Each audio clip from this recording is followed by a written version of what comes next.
नमस्कार दोस्तों, कैसा रहेगा अगर बिहार में फैक्ट्रियां और उद्योग खुल जाएं? कैसा रहेगा अगर बिहार के लोगों को उनके घर में ही रोजगार मिलने लगे? कैसा रहेगा अगर बिहार के मजदूरों को नौकरी, रोजगार और काम के लिए तमिलनाडु, आंध्र प्रदेश और कर्नाटक ना जाना पड़े? कैसा रहेगा अगर बिहार भी साउथ इंडियन स्टेट्स की तरह विकसित और खुशहाल हो जाए? आज की वीडियो इसी पर है, वीडियो को लास्ट तक जरूर देखिए। सबसे पहले उन समस्याओं की बात करेंगे जो कि बिहार में उद्योग और फैक्ट्रियों को आने नहीं देते। बिहार में उद्योग और फैक्ट्रियों की संख्या कम होने के कई कारण हैं। नंबर 1, बुनियादी ढांचे की कमी। बिहार में बुनियादी ढांचे जैसे कि सड़क, बिजली और पानी की आपूर्ति में कमी है। किसी भी उद्योग और फैक्ट्री को इन संसाधनों की आवश्यकता होती है। एक अच्छी सड़क व्यवस्था किसी भी उद्योग के ट्रांसपोर्टिंग को बहुत ही आसान बना देती है। उद्योग और फैक्ट्री को चलाने के लिए पावर यानी कि बिजली की भी जरूरत होती है और कच्चे माल को तैयार करने के लिए पर्याप्त पानी की भी आवश्यकता होती है। बिहार में इन तीनों ही बुनियादी चीजों की भयंकर असुविधा है। आप साउथ इंडिया के राज्यों को ही ले लो, यहाँ के सड़कें कितनी बेहतरीन होती है।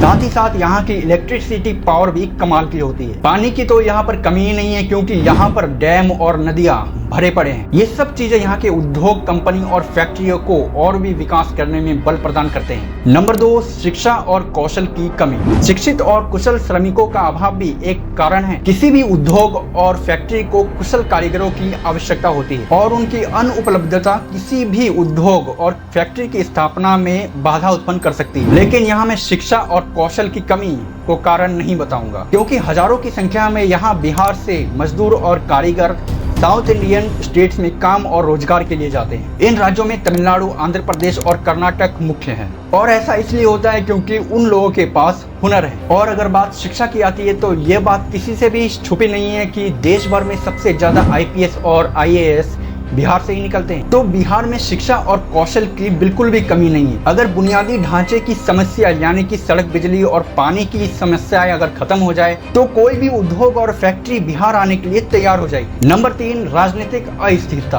बिहार में लंबे समय से राजनीतिक अस्थिरता रही है, मतलब बार बार सरकार बदलना, पार्टियों के बीच लगातार मतभेद और विवाद होना, जिससे समाज में अशांति फैलती है और विकास में भी बाधा उत्पन्न होती है और इसका सीधा असर राज्य के अर्थव्यवस्था पर पड़ता है। ऐसे में कोई भी उद्योग या फैक्ट्री राज्य में निवेश करना नहीं चाहता। यह भी एक कारण हो सकता है बिहार में कोई भी उद्योग और फैक्ट्री न होने का। इसके अलावा और भी छोटे मोटे कारण हैं, जैसे प्रोत्साहन की कमी, यानी कि बिहार सरकार के पास उद्योगों और फैक्ट्रियों को प्रोत्साहन देने के लिए कोई भी स्कीम, कोई भी नीति, कोई भी योजना नहीं है, जैसे कि टैक्स में छूट, सब्सिडी वगैरह वगैरह। कानून व्यवस्था भी एक बड़ा मुद्दा रहा है। राज्य में अपराध, भ्रष्टाचार ज्यादा होने से कोई भी निवेशक राज्य में निवेश नहीं करेगा और बिना निवेश के कोई भी फैक्ट्री, कोई भी उद्योग का विकास और उसका स्थापना असंभव है। अब आइए जानते हैं कि अगर बिहार सरकार ने इन सारी समस्याओं का समाधान कर दिया तो क्या होगा। क्या होगा अगर बिहार में फैक्ट्रियां और उद्योग खुलने लगे तो? क्या इससे बिहार की जनता के जीवन पर असर पड़ेगा? क्या बिहार के लोगों के जीवन स्तर सुधर जाएगा या फिर हमेशा की तरह नौकरी और रोजगार के लिए साउथ इंडियन जैसे राज्यों के ऊपर ही डिपेंड रहना पड़ेगा? आइए समझते हैं। 2024 के अनुसार बिहार की जनसंख्या लगभग 127 मिलियन है, जिसमें से 63.82%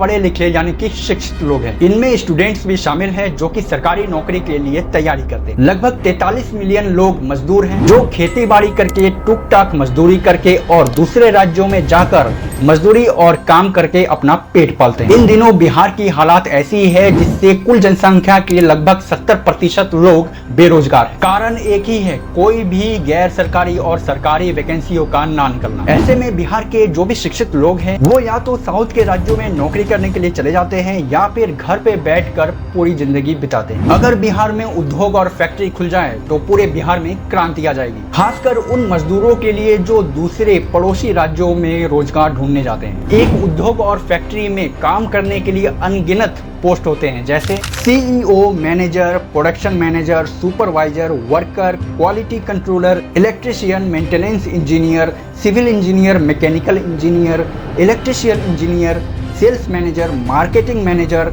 HR, accountant, auditor, assistant manager, software developer, data entry operator, customer care support, security guard, staff helper, coolie, machine operator etcetera. इन सभी पोस्ट पर काम करने के लिए सैकड़ों मजदूरों और कर्मचारियों की आवश्यकता होती है। ऐसे में जो थोड़े बहुत पढ़े लिखे लोग हैं और मजदूर लोग हैं, वो इन उद्योगों और फैक्ट्रियों में हेल्परी स्टाफ, कूली, supervisor, machine operator, security guard और वॉचमैन की नौकरी करके अपनी रोजी रोटी कमा सकते हैं। और जो अच्छे और पढ़े लिखे डिग्री वाले लोग हैं, वो engineer, manager, accountant, HR, customer support और दूसरे हाई पोस्ट पर काम करके, नौकरी करके अपनी जिंदगी गुजार सकते हैं। इस प्रकार बिहार के लोगों को काफी हद तक नौकरी, रोजगार और काम के लिए दूसरे राज्यों पर निर्भर नहीं रहना पड़ेगा। जो लोग किसान हैं, वो किसान का काम ही करेंगे, क्योंकि किसी भी राज्य के लिए एग्रीकल्चर भी बहुत महत्वपूर्ण है। उद्योग और फैक्ट्री खुल जाने से किसानों का भी बहुत फायदा होगा, क्योंकि फैक्ट्री कच्चा माल इन्हीं किसानों से खरीदेंगे। किसानों को अपना कच्चा माल बेचने के लिए दूसरे राज्यों में नहीं जाना पड़ेगा, जिससे उनका